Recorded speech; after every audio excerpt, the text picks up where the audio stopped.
Hi everyone. I'm Mariana. I'm Jorge. I'm Sebastian. And we are the Citizens team. We are going to talk about the topic respect to the cities and their problems. The name of the topic is city growth. The reality of the cities is evident. City growth is a problem which has been taught since the 17th century. Meanwhile, there is not a formula to solve it. Urban population is increasing. A study for World Bank Group yielded devastating results. Over 54% of the population live in urban areas. A possible explanation for this phenomenon are that some people prefer to live in human agglomeration. In other words, they prefer to live in community than to live alone. This number is tending to increase in few years. According to ONU, it is around 7.5 million of people. Even in 2060, we will be around to 10.1 thousand millions. Contemporary cities don't have a defined limit. These structures tend to absorb the small urban areas, generate indifferentiated spaces, and diffuse the limits between rural and urban areas. The question is, does living in a city guarantee suitable living conditions? Will there be enough space for the population who live in urban areas?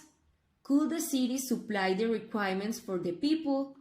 In recent decades, cities with better amenities have grown faster, but in general, cities tend to grow over time and they don't grow uniformly at the same rate.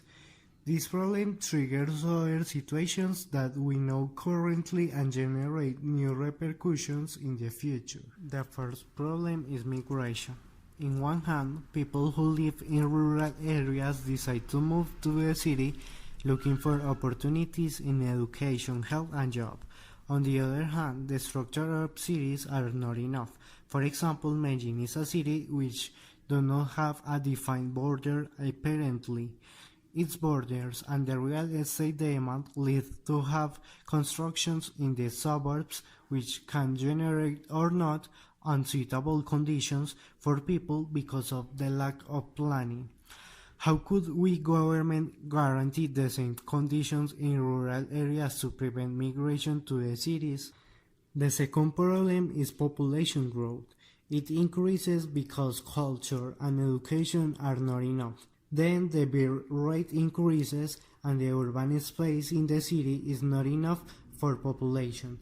Latin America is an excellent example of this case.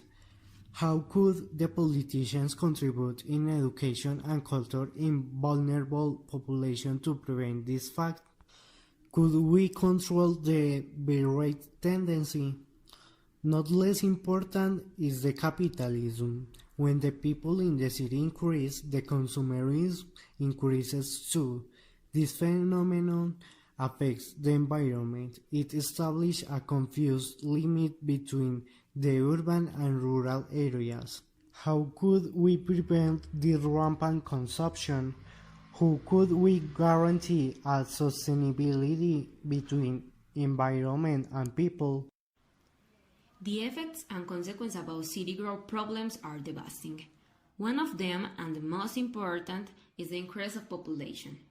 As a result, there will be too many cars and too many people in the city that probably will not have enough resources, so that people will starve. These human actions will cause environmental consequences, such as pollution, landslides, and floods, by the urban sprawl at dangerous levels to humans. Also, rural areas will disappear.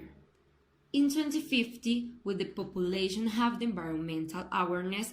If we had this awareness at this moment, they will not have concerns to survive. Why do not we start thinking on a solution today? Why will we have to wait environmental disasters to act? Some of the effects that accompany the growth of the cities are overpopulation. The three countries with the largest overpopulation in the world are China, India, and United States. Other effects are the urban sprawl. This triggers the formation of the suburban areas, characteristic for being only housing, very far from the center. These areas predispose the use of created using Powtoon.